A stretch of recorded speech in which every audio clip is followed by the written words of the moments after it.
Hello guys, मैं संजय प्रजापति स्वागत करता हूँ आपके अपने YouTube चैनल योग्यता इंस्टीट्यूट ऑफ फ्यूचर साइंस में। बेटा, हम लोगों ने रिएक्शन इंटरमीडिएट का पार्ट क्लियर किया था। उसमें हमने एक टॉपिक क्लियर किया अभी तक, कौन सा? कार्बोकेटाइन। उम्मीद है आपको वो समझ में आया होगा। मैंने 6 वीडियो उसकी अपलोड की हुई हैं। जो बच्चे नए आए हैं वो बच्चे प्लीज कार्बोकेटाइन की वीडियो देखना ना भूलना। चलो आज हम पढ़ते हैं बेटा कार्बोएनाइन।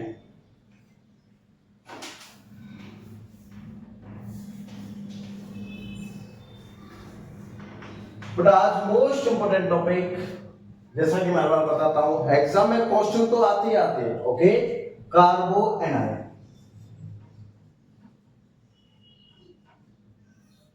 फिर बेटा सबसे पहले तो ये देखना कि व्हाट इज कार्बोएनाइन। देख, बहुत सिंपल, जैसे हमने कार्बोकेटाइन सीखा था, कार्बन पर नेगेटिव चार्ज। बेटा जैसे हमने सपोज करो कार्बन से यहाँ कोई लगा हुआ हाइड्रोजन, यहाँ पे हाइड्रोजन, यहाँ पे हाइड्रोजन, और यहाँ कोई एलिमेंट है ए।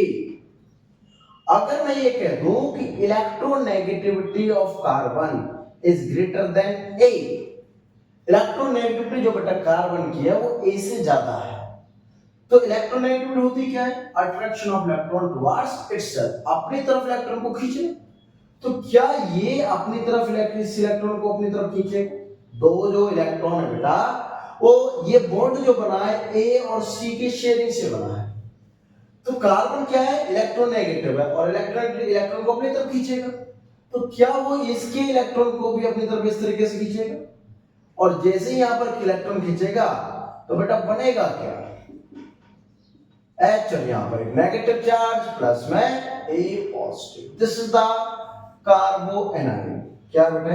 This is carbanion. कार्बोएनाइन। सबसे पहले हम इसकी प्रॉपर्टी के बारे में चर्चा करेंगे कि एक्चुअल में इसकी प्रॉपर्टी क्या है, कैरेक्टर्स क्या है इसकी। चलो देखते हैं, ठीक है बेटा। सबसे पहले क्या लिखते हैं? Features of carbocation, carbanion, carbanion. बेटा पहला पॉइंट, हम पहला पॉइंट देखते हैं। बेटा टोटल इलेक्ट्रॉन काउंट कितना है इसमें? टोटल इलेक्ट्रॉन इन कार्बोएनाइन, कार्बोएनाइन में टोटल इलेक्ट्रॉन कितने? बेटा एक बॉन्ड में 2 इलेक्ट्रॉन, 2 इलेक्ट्रॉन, इधर भी 2 इलेक्ट्रॉन, इधर भी 2 इलेक्ट्रॉन, और एक नेगेटिव मींस 2 इलेक्ट्रॉन। तो बेटा टोटल इलेक्ट्रॉन कितना हो गए? 2 2 4 2 6 2 8, 8 इलेक्ट्रॉन। क्या बेटा 8 इलेक्ट्रॉन में से कोई इलेक्ट्रॉन फ्री है? यस। इसमें 2 इलेक्ट्रॉन बेटा क्या है? फ्री है। अगर 2 इलेक्ट्रॉन फ्री है, ऑक्टेट कंप्लीट है, तो हम इसको लिखेंगे दिस इज इलेक्ट्रॉन रिच। बेटा कार्बोकेटाइन कैसा था? इलेक्ट्रॉन डेफिशिएंट, लेकिन ये कैसा है? Electron rich. चलो आगे देखते हैं। अगर ये इलेक्ट्रॉन रिच है बेटा, तो ये बिहेव कैसे करेगा? कैसा बिहेव करेगा भाई? इलेक्ट्रॉन रिच है एज ए न्यूक्लियोफाइल, न्यूक्लियोफाइल जैसा बिहेव करेगा, मतलब न्यूक्लियस लवेंगे। ओके, ठीक है। और क्या करेगा? Behave as a Lewis base, बेटा लेविस बेस जैसा भी बिहेव करेगा। ओके, चलो अभी और बात करते हैं हम इसकी। ये फर्स्ट पॉइंट था इसका, ठीक है। Second point, total sigma bond कितने बेटा? 3, 1 2 3, 3 सिग्मा बॉन्ड हो गए। चलो थर्ड पॉइंट, हाइब्रिडाइजेशन। क्या है बेटा? 3 sigma plus 1 negative charge, total कितना हो गया? 4, और 4 के लिए बेटा sp3। अगर हाइब्रिडाइजेशन sp3 है तो बेटा ज्योमेट्री क्या होगी? ज्योमेट्री होगी टेट्राहेड्रल। ओके, ज्योमेट्री क्या बेटा? टेट्राहेड्रल। और शेप क्या होगी बेटा? शेप होगी, शेप क्या बेटा? शेप होगी पिरामिडल। ये मेजर कुछ पॉइंट है बच्चों जो आपको कार्बो एनायन के बारे में याद रखने 101%। ओके, ग्राफ से, क्योंकि देखो जेई और नीट बहुत सिंपल सा क्वेश्चन पूछ सकता है यहाँ से कि कार्बो एनायन जो बनता है, बताइए टोटल इलेक्ट्रॉन कितने? अभी बता बेटा 8। हाइब्रिडाइजेशन क्या, शेप क्या, ज्योमेट्री क्या, okay.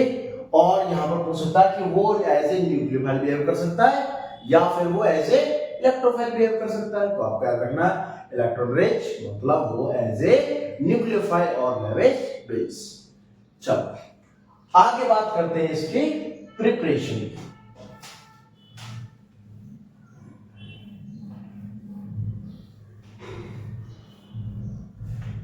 Preparation of carboanion. Preparation of carboanion। बेटा जैसे कि मैंने अभी तुम्हें बताया, सपोज करो मेरे पास यहाँ एक मॉलिक्यूल है CH3, ओके। मुझे इसका कार्बोनाइन बनाना बेटा, CH3 CH2 negative plus H plus बाहर जाएगा, कुछ ऐसा बनाना है बेटा। अब प्रॉब्लम ये है कि ये बनेगा कैसे? देखो H प्लस जाना है, क्या आप जानते हो कि H प्लस अगर जा रहा है तो ये क्या है? Acid, okay. तो एसिड को कौन अपनी तरफ अट्रैक्ट कर सकता है? कौन बेटा? हाँ, केवल एक, कौन? बेस। तो अगर मैं यहां से CH3 इसमें कोई बेस डाल रहा हूं तो बेस आसानी से यहां से हाइड्रोजन को ले सकता है और क्या बनाएगा बेटा? Negative plus H plus. वो कैसे? इसको ऐसे देखो बेटा, ये है बेस, मैंने कह दिया this is OH negative. OH negative को हाइड्रोजन से प्यार है, ये ध्यान रखना कि बेस जब भी रिएक्शन में यूज होगा तो उसको केवल एक ही बंदा चाहिए, एक ही बंदा, कौन? H plus. तो जैसे ही H प्लस लेगा यहां से तो बेटा इलेक्ट्रोनेगेटिविटी फिर से वही पॉइंट, कार्बन की ज्यादा हाइड्रोजन से। तो जो बॉन्ड कार्बन हाइड्रोजन के बीच में शेयर है, कार्बन अपनी तरफ खींच लेगा और जैसे ही सारा इलेक्ट्रॉन कार्बन की तरफ गया तो कार्बन पर इलेक्ट्रॉन डेंसिटी हाई, जिसको बोलते हैं कार्बोनाइन। अब क्या सर ये हमेशा बनेगा? नहीं बेटा, ये तभी बन सकता है जब कार्बोनाइन जो यहां फॉर्म हो वो स्टेबल हो, वरना ये फॉर्म नहीं होगा बेटा। तो बेस डालो, कुछ भी डालो, कब भी नहीं बनेगा। कब होगा? केवल जब ये कार्बोनाइन क्या हो जाए? स्टेबल हो जाए। ओके, देखो कैसे, देखो कैसे। सपोज करो इसको स्टेबल करने के लिए, कार्बोनाइन की स्टेबिलिटी के लिए, ओके, देखो सपोज करो मैंने यहां पर लगाया बेटा CH3 C डबल बॉन्ड हो H और यहां डाल दिया मैंने बेस NUH। यहां क्या डाल दिया बेटा? NUH डाल दिया, ओके। क्या डाल दिया है? NUH, okay. चलो आगे देखो बेटा, ये तो बेस है, इसको हाइड्रोजन चाहिए। अब हमारे पास प्रॉब्लम ये है कि दो हाइड्रोजन है बेटा, यहां भी और यहां भी। तो कौन सा हाइड्रोजन निकाले? चलो दोनों निकाल कर देखते हैं। पहले मैंने ये हाइड्रोजन हटाया बेटा, बेस से हाइड्रोजन लिया तो यहां नेगेटिव आया, क्या बन गया? C डबल बॉन्ड हो नेगेटिव और यहां CH3 बेटा, नेगेटिव यहां तो बॉन्ड भी कम हो गई ना, नेगेटिव इधर जा सकता क्योंकि ये इलेक्ट्रॉन खींच नहीं सकता, ऊपर ऑक्सीजन ऑलरेडी डबल बॉन्ड है, तो ये तो हो गया अनस्टेबल बेटा, ये तो बन नहीं सकता। तो बचा कौन सा? ये वाला। कितने हाइड्रोजन है यहां पर? 3 हाइड्रोजन है बेटा। तो अगर मैं ये कहूं कि बेस जो है यहां पर, हम यहां से लिख लेते हैं बेस और ऐसे NOH, कि अगर ये बेस जो है ये इस हाइड्रोजन को लेता है तो यहां पर नेगेटिव, तो बनता क्या? CH2 negative C double bond हो H, ये बनता है। क्या ये स्टेबल है? हाँ, ये स्टेबल है बेटा। कैसे? This is resonance.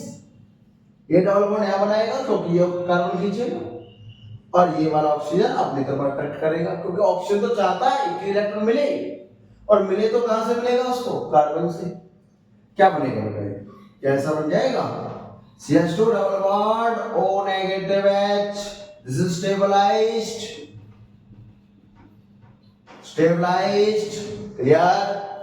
हाँ, तो यही तो समझा रहे थे हम कि अगर नेगेटिव चार्ज को कोई स्टेबल करने वाला आ जाए तो नेगेटिव फॉर्म हो सकता है, वरना चार्ज नेगेटिव फॉर्म नहीं होगा। बात आई समझ आपको? चलो देखते हैं, ठीक है। आगे जैसे एक क्वेश्चन मैंने लिया बेटा कि अगर मेरे पास में C डबल बॉन्ड हो CH3 है और इधर भी CH3, एक ये है CH3 C डबल बॉन्ड हो H, बेटा दोनों की रिएक्शन मैं कर दो NaOH से और आपसे पूछे फास्ट रिएक्शन कौन देगा। इसका क्या मतलब है भाई, इसका मतलब ये है कि कार्बोनिल तो दोनों में है और दोनों में बेटा ये हाइड्रोजन भी है। इस हाइड्रोजन का नाम क्या है, फंक्शनल ग्रुप ये है बेटा।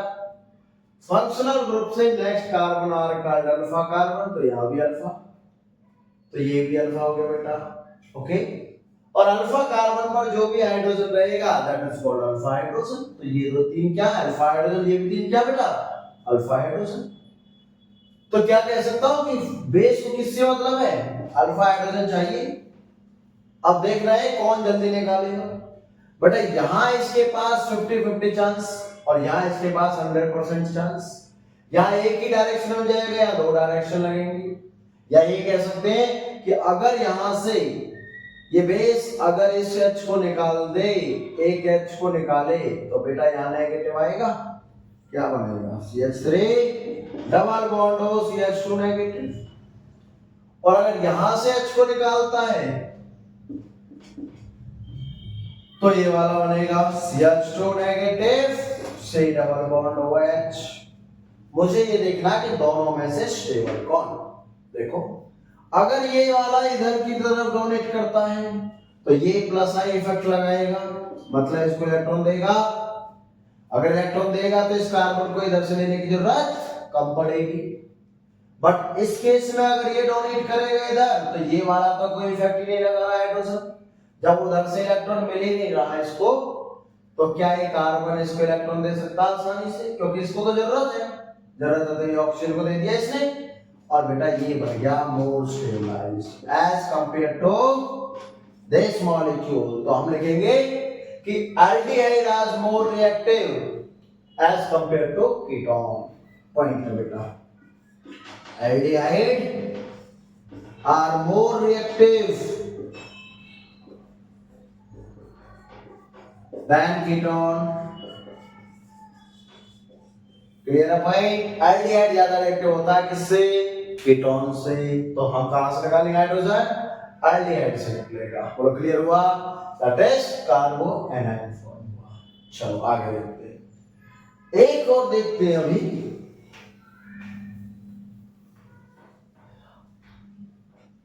क्या हम ये कह सकते हैं कि कार्बो A9 are stabilized by minus I group, minus R group, minus M group और रेजो में एरोमेटिक स्टेज।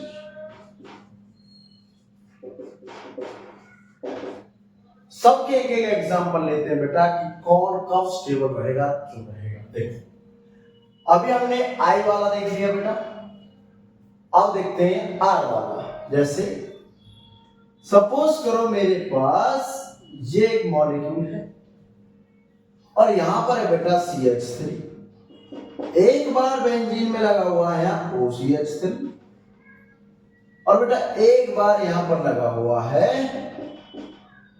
CH3NO। और मुझसे यही पूछा गया है कि बताइए कि एसिडिक हाइड्रोजन किसमें है और कौन जल्दी या कौन फास्ट रिएक्शन करेगा NaOH से। बहुत सिंपल बेटा, ये यहां से हाइड्रोजन निकलेगा, यहां से हाइड्रोजन, दोनों को बना के देखते हैं। अगर यहां से हाइड्रोजन निकलता है इस बेस से, तो हम पहले यहां से हाइड्रोजन निकालेंगे, क्या बनेगा? CH2 नेगेटिव, और ये OCH थे। और अगर यहां से हाइड्रोजन निकालते बेटा तो क्या बनेगा? तो भी ये बनेगा CH2 नेगेटिव, और ये NO2। बेटा दोनों में से -R इफेक्ट किसका या -M इफेक्ट किसका? देखो इसका -M और इसका +M। क्यों? क्योंकि ये तो डोनेट कर देगा ऐसे, तो पॉजिटिव इलेक्ट्रॉन कमी होगी इसलिए पॉजिटिव। और ये वाला बेटा खींचेगा तो क्या है, आसानी से रेजोनेंस हो जाएगा अगर नीचे की तरफ खींचेगा तो।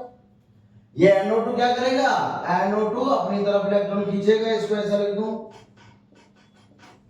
ये पॉजिटिव, ये इलेक्ट्रॉन ऐसे खींचेगा तो इसको देना पड़ेगा, दैट इज स्टेबलाइज्ड। बट इसमें क्या है, इसमें इलेक्ट्रॉन ऑक्सीजन से मिल रहा है और ये नेगेटिव, ये डोनेट ही नहीं कर पा रहा बेटा ऐसे, नो। तो this is more stable, more acidic. क्या समझ में आया? यस, नेक्स्ट देखो, अगर मेरे पास में ऐसा कोई मॉलिक्यूल आ जाए,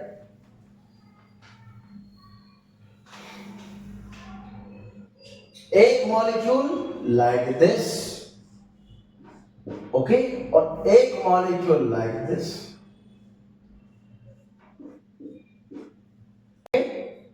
दोनों में हाइड्रोजन के बने मुझे। यहां पर आपसे पूछा जाए more acidic hydrogen, more acidic hydrogen, बताइए क्या करेंगे बेटा? हम दोनों से ही पहले एनायन बना लेते हैं, दोनों का एनायन बनाएंगे। देखो बेटा अगर हम बेस की प्रेजेंस में रिएक्शन करा रहे हैं तो बेस यहां से भी H निकालेगा तो ये नेगेटिव, यहां से H निकालेगा तो ये नेगेटिव। देखते हैं अगर इससे H निकला है तो ये बनेगा बेटा, और इससे H निकला है तो ये बनेगा। अब मुझे क्या देखना है कि कौन सा ज्यादा स्टेबल है। एरोमेटिसिटी आती है ना, उम्मीद है एरोमेटिसिटी आती होगी, अगर नहीं आती होगी तो सीख लेना बेटा, चैनल पे आपको मिल जाएगी। ओके देखो बेटा दिस इज 2 पाई, 2 पाई, और बेटा रेजोनेंस में है तो 2 इलेक्ट्रॉन यहां पर भी है, 2 पाई, क्लियर? इसको 2 पाई कर लो तो टोटल पाई इलेक्ट्रॉन कितने हो गए बेटा? 6 पाई इलेक्ट्रॉन, और यहां कितने? 2 2 4 2 6 2 8, 8 पाई इलेक्ट्रॉन। तो which one is more stable, which one is aromatic? Yes, this is aromatic। और अगर ये aromatic है तो this is more stable, तो इसका मतलब हाइड्रोजन यहां से निकलेगा। बात है समझ में? हाइड्रोजन यहां से निकलना बेटा, तो यही मॉलिक्यूल मोर स्टेबल रहेगा। ओके, अब इसमें रिसेंट एक क्वेश्चन आया, किसमें आया बेटा? JEE advance. अरे वाह, यहीं से एडवांस का क्वेश्चन बन गया। हाँ बेटा एडवांस का क्वेश्चन आया था अभी, ठीक है। अभी बताता हूं कैसा आया, देखो आंसर आप करने की ट्राई करना पहले, फिर मैं कराता हूं। देखो आपसे पूछा गया था विच हाइड्रोजन आर मोर एसिडिक, बस वही क्वेश्चन बेटा, कार्बोनाइट बनना स्टेबल। पहला molecule like this is the like this is the molecule and this is the hydrogen एक। दूसरा मॉलिक्यूल क्या बनता बेटा? ऐसे ऐसे और यहां से ऐसे, और पूछा था हाइड्रोजन। तीसरा मॉलिक्यूल क्या बनता बेटा?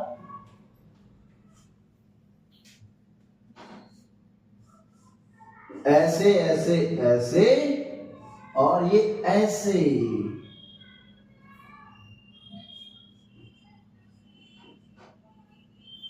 ओके, और चौथा मॉलिक्यूल बेटा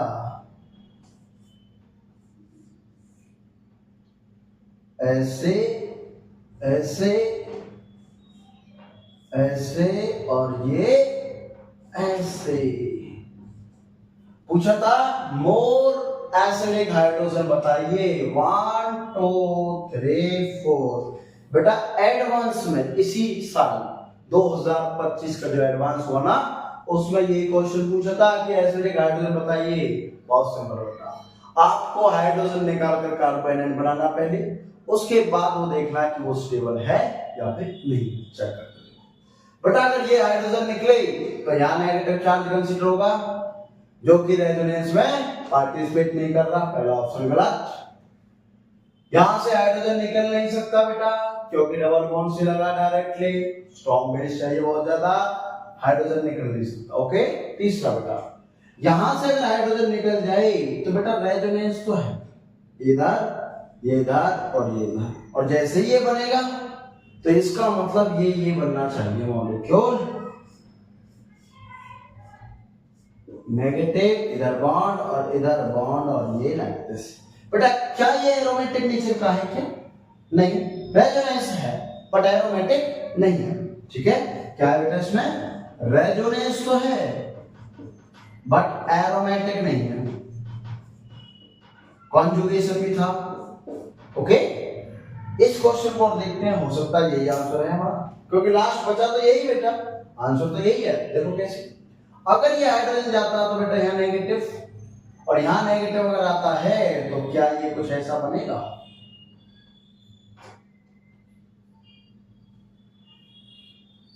ये इलेक्ट्रॉन इधर देगा तो ये वाला बॉन्ड जो है यहां शिफ्ट होगा, पहले क्या बनेगा बेटा? ये दिस इज लाइक दिस, और यहाँ नेगेटिव, और ये वाला बॉन्ड इधर शिफ्ट। क्लियर बेटा? क्या ये एरोमेटिक सिस्टम है क्या? देखो अभी समझाया, 2 pi 2 pi 2 pi, total 6 pi electron, that is aromatic. This is the answer, this is the answer, this is the answer. बात समझ में आई? बात समझ में कि कार्बन एनायन जब भी बने तो कैसा बनना चाहिए? स्टेबल। तो वो ही मॉलिक्यूल मोर एसिडिक रहेगा और वो ही कार्बन एनायन मोर स्टेबल रहेगा। क्लियर हो आप? क्या प्रिपरेशन क्लियर है? कार्बन एनायन को कौन कौन से फैक्टर बेटा जो स्टेबल करेंगे?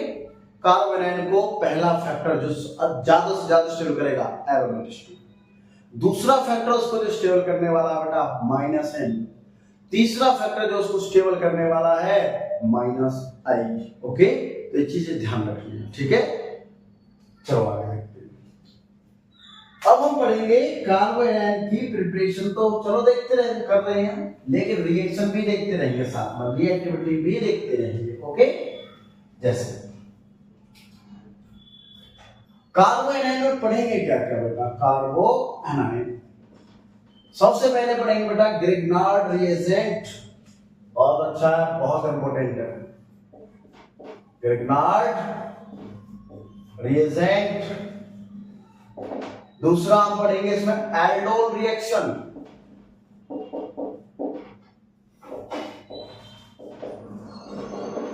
ओके, तीसरा हम इसमें पढ़ेंगे बेटा एल्डोल के बाद कौन सी रिएक्शन? Perkin reaction.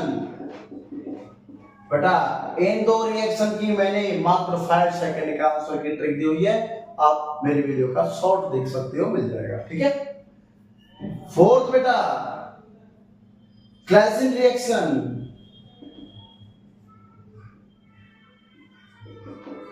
और फिफ्थ डिकमैन रिएक्शन।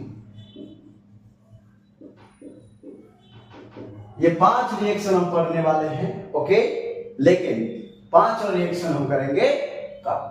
तो जितना अभी मैंने पढ़ाया आपको कि कार्बन एनायन कैसे बनता है, रिएक्टिविटी क्या है, एसिडिक हाइड्रोजन कैसे निकालते हैं, और एसिडिक हाइड्रोजन किस मॉलिक्यूल में अच्छा रहेगा, तो वो सारी चीजें आप एक बार जरूर देखें और दोबारा से इस वीडियो को शुरू से एंड तक देखें और अच्छे से नोट्स बनाएं, समझ में आएगा। क्लियर बेटा? ठीक है, चलो जो भी बेटा आपका कोई भी क्वेरी रह जाए, ठीक है, कमेंट बॉक्स में बताएं। और आपको लगे सर कि हमें थोड़ा सा और एडवांस का चाहिए तो बिल्कुल बता सकते हो। ठीक है, कोई भी क्वेरी हो तो बिल्कुल कमेंट बॉक्स में लिखें, आप ही के लिए है, आप ही का चैनल है, आप ही के लिए ये बनाया गया है। तो बेटा मैं संजय प्रजापति फिर से आपका स्वागत करता हूं अपने यूट्यूब चैनल युक्त इंस्टीट्यूट ऑफ फ्यूचर साइंस। तो लाइक कीजिए, शेयर कीजिए, सब्सक्राइब कीजिए और अपने जितने भी दोस्त हो सके सबको बेटा प्लेटफॉर्म पर संडे को लाना ना भूलें। लाइव सेशन रहेगा अपना, तो मिलते हैं फिर कल एक नई वीडियो में और उसके बाद लाइव सेशन में। तो थैंक यू वेरी मच।